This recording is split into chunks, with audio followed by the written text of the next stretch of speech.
The numerous objects and events that can be observed in the night sky were comprehensively understood by our tupuna. This astronomical knowledge, known as tātai arorangi, enabled our ancestors to navigate the vast Pacific Ocean and help them survive the often inhospitable environments of Aotearoa. Ko te mea pāpauri kē, kua ngaro tēnei momo mātauranga hohonu i ngā ēnei. But a diverse group of Māori enthusiasts and academics have joined forces to preserve and promote the information that remains. I became interested in science and mathematics from a very early age, from before I was 10 years old. In this time, that was the period before the 90s, that is where a lot of the Renaissance with Māori astronomical knowledge started. And I think just the lack of how much we were taught about things Māori traditional knowledge. We never heard of anything about matariki or anything to do with Māori astronomy. We didn't get taught anything about our cosmology. I think I recall maybe doing a piece of artwork in high school. And that really had a significant impact on me in terms of my decision to go into cultural preservation and cultural revitalisation. Kei te mātai whakamua, kei te mātai whakamuri hoki te rōpū smart. Kei te whakakotahi i te tātai arorangi me ngā rangahau tuarangi o te wā. Nō te whare wānanga o Wikitoria a tākuta Pauline Harris, kai ahupunga o ko kōrangi, ā kei te kimi aorangi hou ia i te rerenga o tamanui i te rā.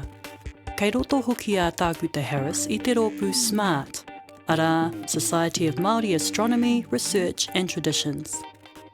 Ko tā rātou ko ona hoa mahi i tēnei wā, he kohi i te mātauranga tātai arorangi e toi ana. Hei toha mā rātou ki ngā whakatipuranga heke. Most of the narratives will refer to the beginning of the universe coming from something called te kore, which translates to the nothingness. And from that nothingness came eons of time, that's how I would interpret it, which are called te pō. And there's many different te pō or the nights. And from the night came the birth of Ranginui, the Sky Father, and Papatūnuku, the Earth Mother. It's not too dissimilar to the Western scientific understanding of how the universe came into being with the Big Bang. They say that in the beginning everything was condensed into this mass that was hugely dense and very hot, and then it exploded outwards. Well, in many ways that's the understanding that Māori have always had, that the sky and the earth were pressed together in an embrace, and everything that made up what we see, feel and touch existed within that space. But it wasn't actualised because it was so condensed. The first union of Rangi and Papa produced the main gods, the pantheon, I suppose, with Tāne being an important figure who separated his parents. And there is a saying, when he separated them, light came into the world. Well, that's probably the condensed version. The sky went upwards, the earth stayed below, but it was still dark until Tāne hung te whānau marama, or the family of light in the sky. Astronomical knowledge is really important for us and to a lot of our people, because when you talk about astronomical knowledge, it actually infused its way through much of Māori life and traditions.